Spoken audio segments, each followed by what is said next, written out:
Hello friends, welcome to my mini. আজকে আমরা চলে এসেছি একটা বুক ফেয়ারে শিলিগুড়ির, আমার অফিসের একদম নিয়ারেস্ট লোকেশনে। তো আমি একদম অফিস করে বেরিয়ে পড়েছিলাম বুক ফেয়ারের উদ্দেশ্যে। তো এখানে দেখতেই পাচ্ছ চারিদিকে প্রচুর লোকের সমাগম আর নতুন নতুন রং বেরঙের বই। আর এরই মধ্যে আমি বেশ কয়েকটা বই চোখে পড়েছিল যেগুলো আমার বেশ ভালো লেগেছিল। এই বুক ফেয়ারটা বাইরে থেকে মনে হচ্ছিল প্রচণ্ডই ছোট, বাট গিয়ে ভেতরে দেখলাম অসাধারণ বইয়ের কালেকশন। একদম পুরনো আমলের বই থেকে শুরু করে নতুন আমলের যত ধরনের বই রয়েছে সমস্ত।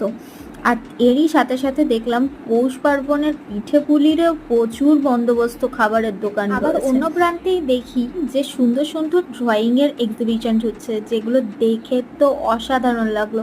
এক একটা ড্রয়িংয়ের কাজ খুব সুন্দর ছিল। আর এরই মাঝে 8 থেকে 80 প্রায় সকলের মন কেড়েছিল, সেটা হলো এই যন্ত্র।